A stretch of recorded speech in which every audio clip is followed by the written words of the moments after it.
കേരളത്തിൽ ഒരു ക്രിമിനൽ സംഘത്തെ സംസ്ഥാന വ്യാപകമായി അഴിച്ചുവിട്ട് ജനങ്ങളെ വെല്ലുവിളിക്കുകയാണ്. കേരളത്തിൽ കഴിഞ്ഞ ആഴ്ച 4 സ്ഥലങ്ങളിൽ നിന്ന് ഉയർന്ന മുദ്രാവാക്യം കയ്യും വെട്ടും കാലും വെട്ടും, വേണ്ടി വന്നാൽ തലയും വെട്ടും എന്ന മുദ്രാവാക്യമാണ്. പിണറായി വിജയനാണ് കേരളത്തിലെ പോലീസിൻ്റെ മന്ത്രി, ആഭ്യന്തര വകുപ്പ് മന്ത്രി. അദ്ദേഹം ഭരിക്കുന്ന പോലീസിനെതിരായിട്ടാണ് കാസർഗോഡ് DYFIക്കാരും SFIക്കാരും പ്രകടനം നടത്തിയത്. എന്നിട്ട് പോലീസിനോടാണ് പറയുന്നത് കയ്യും വെട്ടും കാലും വെട്ടും, വേണ്ടി വന്നാൽ തലയും വെട്ടും. രണ്ടാമത് നമുക്കറിയാം,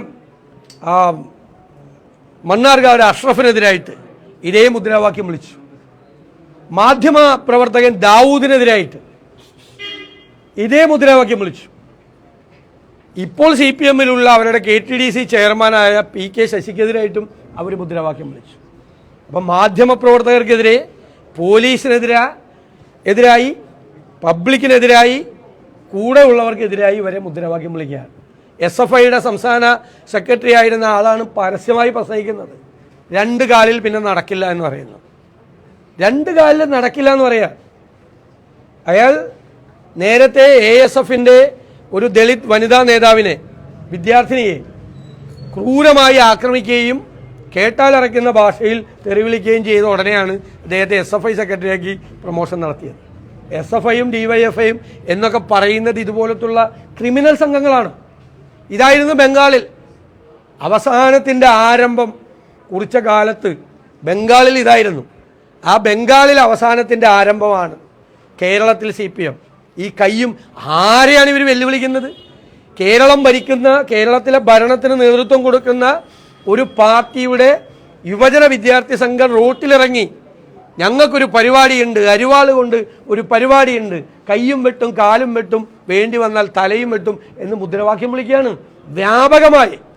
ആരെ ഭയപ്പെടുത്താനാണ്? ഒരാളെയും ഭയപ്പെടുത്താൻ വരണ്ട. ആരെയും ഭയപ്പെടുത്താൻ, മാധ്യമ പ്രവർത്തകരെ ഉൾപ്പെടെ ഭയപ്പെടുത്തുകയാണ്. എതിരെ പറയാൻ പാടില്ല, പറഞ്ഞാൽ വെള്ള പുതപ്പിച്ച് കിടത്തും, അല്ലെ വീട്ടിൽ കൊണ്ട് റീത്ത് വയ്ക്കും തുടങ്ങിയ ഭീഷണിയുടെ മുദ്രാവാക്യങ്ങളാണ്. CPM നേതാക്കന്മാർ ഈ ക്രിമിനലുകളെ നിയന്ത്രിച്ചില്ലെങ്കിൽ അതിൻ്റെ പ്രത്യാഘാതം കേരളത്തിലെ CPMന്റെ തകർച്ചയിലേക്ക് അതിനെ കൊണ്ടുപോകും എന്ന് ഞങ്ങളിപ്പം മുന്നറിയിപ്പ് നൽകുക. കഴിഞ്ഞ ദിവസം PJ കുര്യൻ യൂത്ത് കോൺഗ്രസിനെ കുറിച്ചൊരു വിമർശനം ഉന്നയിച്ചിട്ടുണ്ടായിരുന്നു. വേറെ വിഷയമൊന്നുമില്ല നിങ്ങൾക്ക്. ഞാൻ പറയാം, നിങ്ങൾ ഇതുപോലത്തെ ചെറിയ കാര്യങ്ങൾ ഊതിപ്പെരിപ്പിക്കല്ലേ. കേക്ക് ഞാൻ പറയട്ടെ, താങ്കൾ ചോദിച്ചല്ലോ, ഞാൻ പറയട്ടെ. ഇപ്പോൾ കേരളത്തിലെ യൂണിവേഴ്സിറ്റികൾ മുഴുവൻ, വിദ്യാഭ്യാസ രംഗം മുഴുവൻ കോളം തോണ്ടി 2500 കുട്ടികളുടെ ഡിഗ്രി സർട്ടിഫിക്കറ്റ് ഒപ്പിടാതെ ഇരിക്കുകയാണ് വൈസ് ചാൻസലർ.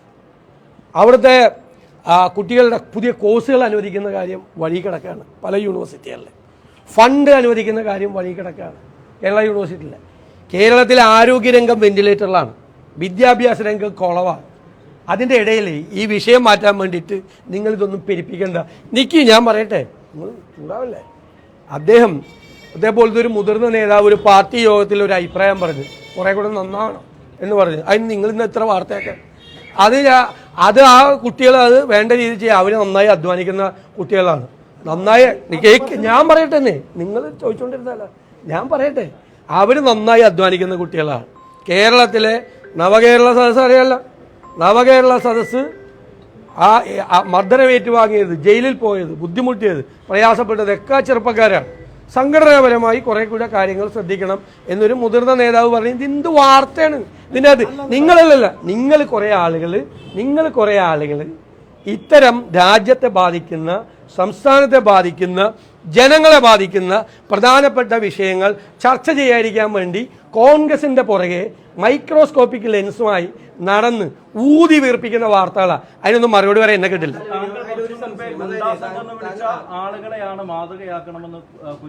ഒന്നും പറഞ്ഞില്ല. അവര് നോക്ക്, അവര് ചെയ്യണ കണ്ടാന്ന് ചോദിച്ചത്. അവര് ആഭാസ സമരമാണ് നടത്തിയത്. അത് UDF പറഞ്ഞല്ലോ, ആഭാസ സമരമാണ് അവർ നടത്തിയത്. ഗവർണർക്കെതിരായി സമരം ചെയ്യാൻ എന്തിനാ യൂണിവേഴ്സിറ്റി പോകണം? യൂണിവേഴ്സിറ്റിയിലെ ജീവനക്കാരെന്തിനാ തല്ലിയത്? അവിടെ സർട്ടിഫിക്കറ്റ് മേടിക്കാൻ വന്ന പിള്ളേരെ തല്ലിയെന്തിനാ? ASUകാരെ യൂണിവേഴ്സിറ്റിയിലേക്ക് എരച്ച് കയറിയിട്ട് സ്റ്റാഫിനെ മുഴുവൻ പൂട്ടിയിട്ട് എന്തിനാ? ഗവർണർക്കെതിരായി സമരം ചെയ്യണേ, രാജ്ഭവനിൽ പോയി സമരം ചെയ്യും. അതായത് കേരളത്തിലെ സർവകലാശാലകളും വിദ്യാർത്ഥികളുമാണ് തടവിൽ. ഇത് വലിയ വിഷയമാണ്. ആരോഗ്യരംഗവും വിദ്യാഭ്യാസ രംഗവും കേരളത്തിൻ്റെ അഭിമാനമായിരുന്നു. ഒന്ന് വെന്റിലേറ്ററിലുമായി, ഒന്ന് കുളമായി. ഇതാണ് കേരളത്തെ ബാധിക്കുന്ന. പിന്നെയുണ്ട് വന്യജീവി ആക്രമണം ഉൾപ്പെടെയുള്ള വിഷയങ്ങളുണ്ട്. ഞങ്ങളുടെ പാർട്ടി യോഗത്തിൽ നടന്ന കാര്യം അതിനൊന്നും മറുപടിയില്ല. പറഞ്ഞല്ലോ, ഇതിനേക്കാൾ കൂടുതലും മറുപടിയില്ല, ഇതിനേക്കാൾ കൂടുതലും മറുപടിയില്ല. മറുപടിയില്ലെന്ന് നിങ്ങൾ തന്നെ ആഘോഷിച്ചോന്ന് നിങ്ങൾ രാത്രി ചർച്ചയും വെച്ചോ. നിങ്ങൾ കോൺഗ്രസിന്റെ പുറകെ നടക്കുക.